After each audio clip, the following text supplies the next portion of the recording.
episode is a new challenge, and we love challenges here at the Sad Girl Energy podcast. Okay.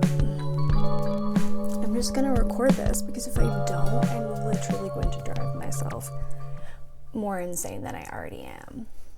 Hi, welcome back to Sad Girl Energy. I'm Bria, I'm your host, and this is the podcast where we are busy doing sad girl shit, and I'm here to try and guide you to your peak level of mental, physical, and emotional hotness. I am gonna try really hard to be positive despite the fact that Ontario is entering a third lockdown, or has entered a third lockdown, I guess technically now.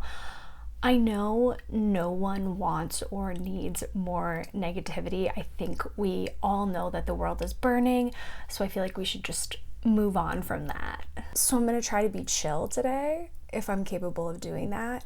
I did break my microphone though, so I'm sitting incredibly still. How did I do that? I stepped on it. Bria, why was your microphone on the floor? Because I have depression and I love having piles of shit on my floor to mimic the piles of shit in my brain. But if someone wanted to send me $100 for a new microphone, that would be super cool. I would even consider making out with you when all of this is done. So I'm just gonna put that on the table. I think that is an indicator of where my mental health is at. I was having very high hope for the quality of this week because the sun is out and it's been warm, but my ability to cope with life is decreasing. That's why I'm going to start off right off the top with our self-care tip of the week, because I think we all need it. I think we're all in need of a new coping mechanism. So my self-care tip of the week is read 10 pages of a book every day. I've been doing this. I've been reading Me Talk Pretty One Day by David Sedaris, and I've been trying to do this when I wake up instead of spending an hour on my phone, switching between Instagram, Twitter, Facebook, and TikTok, and then driving myself into a panic attack. I don't read to become more intelligent. I don't read to become more well-read. I do it to escape my current reality. Like, it is solely to pretend like I am not in the situation I'm in. And I think that's fine. I think it's totally okay to not read to become a better person and to only read in order to distract yourself from reality. Those are basically my two options for the morning. It's either read or have a panic attack. And, you know, I used to hate reading, but I also hate having panic attacks. A lot of the feedback I've gotten about this podcast has been related to mental health, which is interesting to me because I would rate my mental health as bad. I don't know, it would be weird to be giving you self-care tips and to not acknowledge that I have a lot of panic attacks. But I have been having really bad panic attacks every day. Like from last week, Thursday through Tuesday, I had a panic attack every single day. They're always in the morning. And these are definitely the worst ones I've had and the most intense ones I've had. And I do think that so much of it for me right now is situational because of everything that's going on. But I have been very sweaty. I've talked about this. My anxiety makes me sweaty. I am just wet with anxiety. My body gets really tense and then my heart starts racing and then I kind of just detach from the world around me. I don't know if it's weird for me to describe a panic attack, like for you to hear that as a listener, but I guess it's important because I don't know, if you haven't had one, I think it's good to know in case you ever do have one or in case you're with someone when they have them, to like recognize the signs and symptoms in order to help them through it, because I think naming it is such a big part. Like if you're ever trying to help someone, the best thing to do is just like validate them and support them through it and recognize it. And so I think for me, when I am having a panic attack, at a certain point I'm like, okay, Bria, you're having a panic attack. This is a panic attack. And then that helps me kind of ground myself to reality, just saying what it is out loud. So next time when you wake up and you have the urge to go and stalk your ex on social media in the morning, instead pick up a book and read about someone else's problems and someone else's shitty life to distract you from anything going on in yours. I actually have my laptop resting on a pile of books that I have yet to read and that I have been telling myself I will read this entire lockdown. Like, we've been locked down for over a year and I've probably read 2 books, and I would say that is worse than what I read in the average year. So I don't know what that means. Clearly time wasn't the issue, because I have nothing but time and I still have not read any of the classics. None of them. I haven't read them. I'm not going to read Jane Austen at this point. Like, no offense, but Pride and Prejudice, I'm not going to read it. I'm over it. I feel like if I was going to read it, I was going to read it when I was like 17, and in my, like, I'm a 17-year-old who's actually way smarter than other 17-year-olds, and I'm in high-level English, and I have a Tumblr with a cult following, and all I listen to is sad indie music. Specifically sad indie duos from the 2000s. Like, I feel like if I was going to read Pride and Prejudice, that would have been the point in time where I should do that. At this point, all I should be reading is self-help books. And I don't even believe in self-help books, but I'm like pretty convinced that I should just read The Secret and be done with it. I think if I know this isn't the solution, but part of me is like, maybe if I read The Secret, all my problems will go away. And I think that's how they sell copies of The Secret. That's probably exactly their marketing strategy. I am just a victim to the machine of marketing.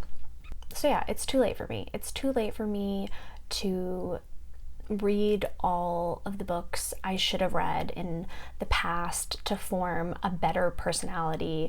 Unfortunately, my personality is based off of the fact that I used to listen to Fall Out Boy and watch The Jersey Shore.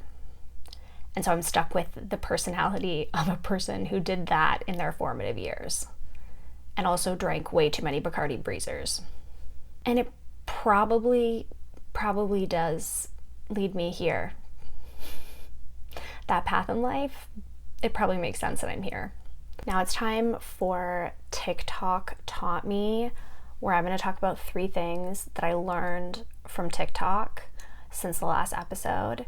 Okay, number 1, how to get a dump truck ass. Everyone this summer wants a dump truck ass. I wanted to know the actual definition of a dump truck ass, so I looked it up. A dump truck ass is a metaphorical term to describe a specific type of large booty. Dump truck refers to an ass typically exceeding the measurement of 40 inches. When I read that, I was like, okay, by that definition, I will never have a dump truck ass. I will never even have a wheelbarrow ass. I will have a fence ass forever. I will be a fence ass girl. I think the dump truck ass is definitely part of the hot girl summer, and I am going to keep working on it. There are a lot of good videos on TikTok for quick workouts, and I've actually been using them to get better at doing planks and also for my stretching, because yes, I am still intending on getting my splits. I tell you that at this point in this pandemic, I think the splits will feel even sweeter than I originally anticipated, because I thought, okay, when I go back to the real world, I'll like enjoy myself, I'll have fun. But at this point, I'm like, oh no, I am going to drink at least 7 margaritas every time I leave the house.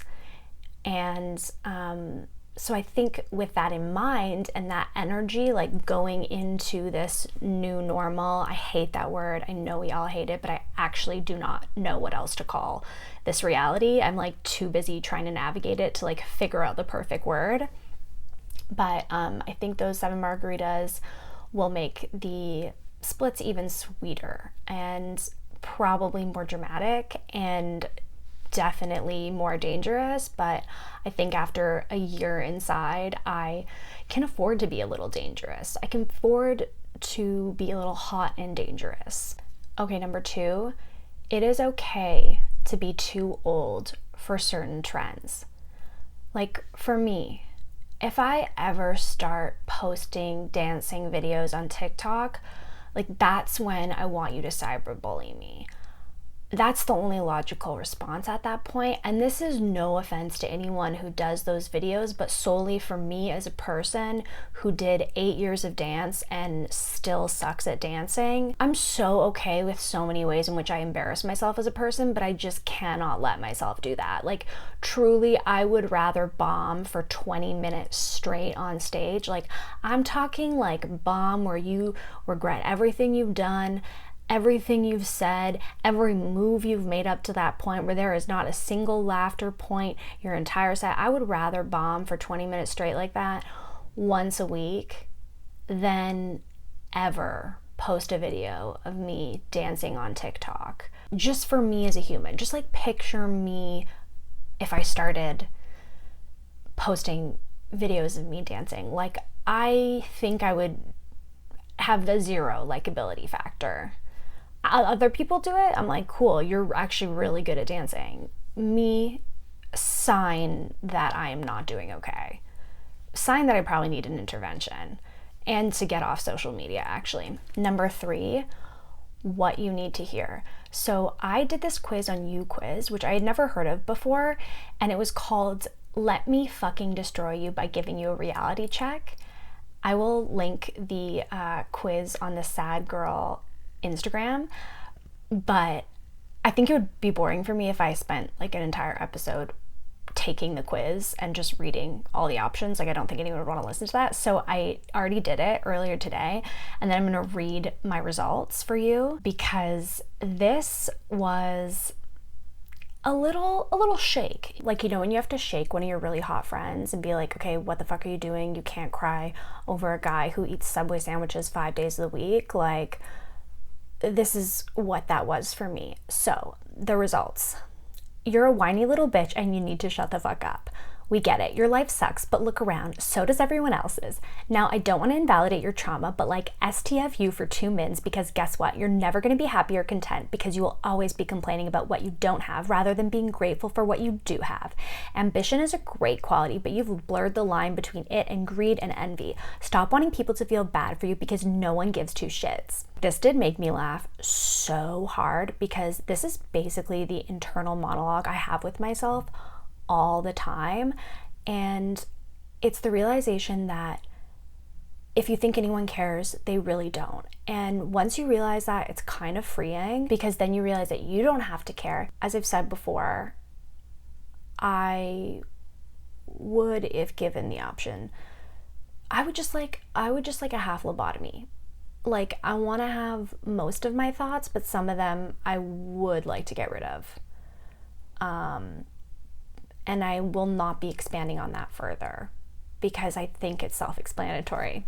But I also think that one of the things about, you know, my results from my quiz is that I don't think that the idea of like comparative suffering works. It's like when parents try to feed their kids by saying, well, there are starving children somewhere else in the world. And it's like, that's not going to convince your kid to eat their broccoli. They're probably just going to think, well, then you should have made me something that I actually like eating. And then we wouldn't be in this situation. Because that mentality of like, oh, someone has it worse, or, you know, whatever you're going through is minor in comparison to, like, that mentality, all it does is make you feel guilty for the way you feel, for your emotions and your feelings, which then just breeds shame.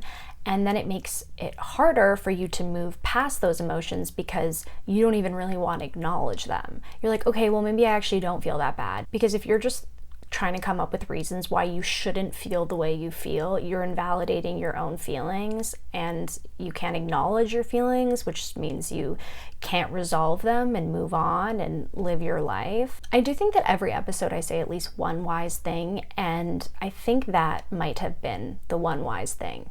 Everything else is just chaos, though. I do know that.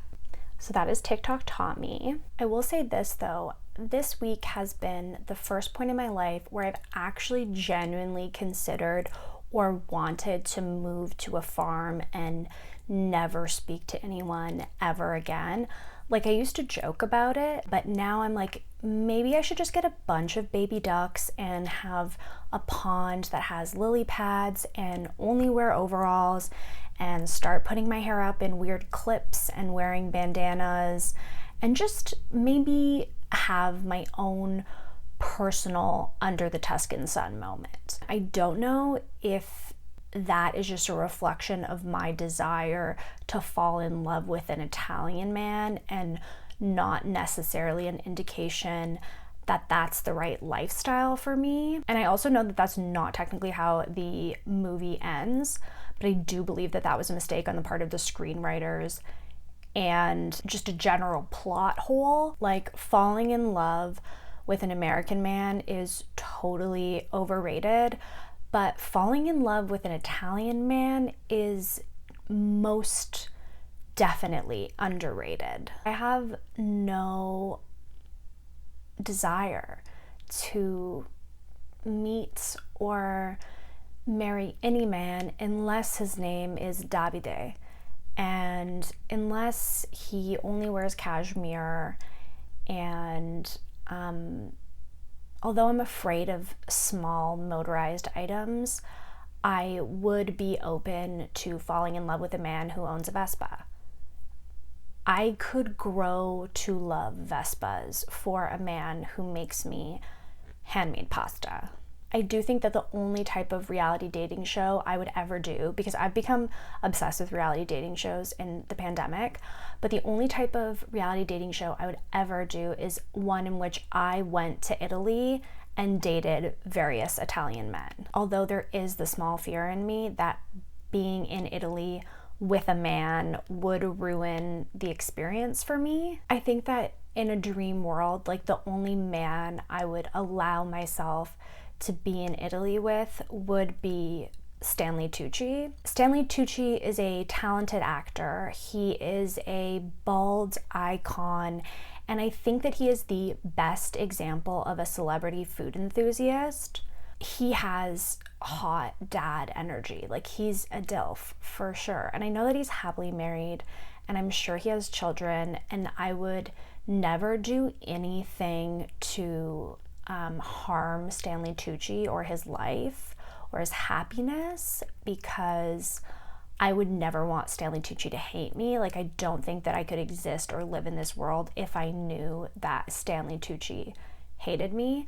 But I will say that there's probably a different parallel universe or reality in a different galaxy where Stanley Tucci and I are happily married and we own a business where we make ricotta, and every morning I wake up and I have ricotta on toast with like a fig jam or some honey or some sea salt and strawberries. And we are in love and we're best friends and we're creative collaborators. And I think that's what gets me through the day, is thinking about an alternate me that is in love with Stanley Tucci, and Stanley Tucci loves me back. And she's living a great life. So I might as well try to live as good of a life as I can in this current reality in which I'm unfortunately not in a mutual love relationship with Stanley Tucci. It is very one-sided. I guess my thoughts on living on a farm and making pies whenever I feel like it, and probably becoming a bad abstract artist, because I think that everyone who moves to a farm also tries to learn how to paint, and I already know I'd be bad at painting, so I would definitely go for abstract art, and I know that even that I would somehow make weird. So my dream to do that and that vision is not actually what I want, but it reflects a part of my life that I currently feel like I don't have, and I think that that is like serenity. Like, the idea of being on a farm is very peaceful and very calming and quiet, and, you know, near nature. And I feel like I my current life isn't exactly at that vibe. I'm more in my bathroom ceiling is actually just a collection of garbage bags vibe of life. When I have a bad day, I like to think about my dream of living on a farm. And you probably have this idea of a life that you want to run away to. So maybe it's like a life on the beach where you have a beach bar and you surf and you adopt, a bunch of pet iguanas. So maybe that's your dream life. Or maybe your dream life is like moving to the desert and you're gonna learn about rocks and you're gonna have a cactus garden. All of those situations represent a part of your life that you probably feel like you're lacking. So instead of being like, oh, I can't live that life right now, think about what that desire is trying to reconcile and then trying to incorporate more of that into your life. With me and my peace and quiet, I've started meditating more. And even though I hate it, and every second I meditate is the most uncomfortable I've been all day, which I'm really selling meditation, I should be sponsored by Headspace. Basically, my point is, because I can never get to a fucking point, my point is that whatever you're trying to run away to is a sign of something you're trying to run from. I should have written that in my diary. That's a diary thought. And that's one of the diary thoughts that you don't share. But yeah, everything you're trying to run to is a reflection of something you're trying to run from, or a projection of something you're trying to run from. So try to make your current situation more bearable. See, I ruined all the fun of anything I was just talking about because I just got mad at myself for no reason. So I think it's time for Dear Diary. Dear Diary, the segment where I read you a real, honest excerpt of my weekly diary. Dear Diary, Olivia Rodrigo released a new song, and it's concerning to me that a teenager can predict exactly what I'm going to be going through and then release music to match. Once as a coincidence, twice as a sign that she can possibly read my mind.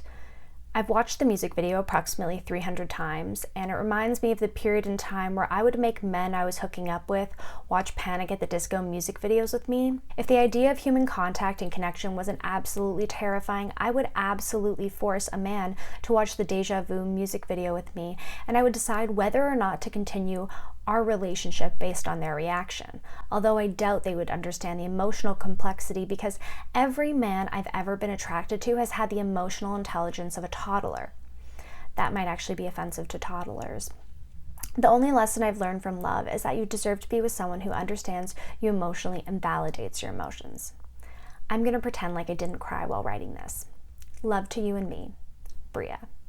That's been our episode. Thank you so much for listening. I am obsessed with each and every one of you because you listen to this podcast, and not in a creepy way, just in a cool, chill, friendly way. As always, follow me on social media if you haven't. Ugh, I hate it. I always feel like the school bulletin board, the elementary school announcement board, the kid that did the morning announcements. That's how I feel at this part of the podcast, where I'm just begging you to follow me on social media. It's you probably aren't going to follow me if you haven't followed me by now, but I still feel like I have to say it. Subscribe for notifications. Turn on that bell to know when I post a new video, although you probably know it's bi-weekly on Saturdays. And if you listen on iTunes, I'd love it if you left a rating or a review. That'd be super cool, very appreciated. Yeah. Thanks so much. I think that's all I have to say.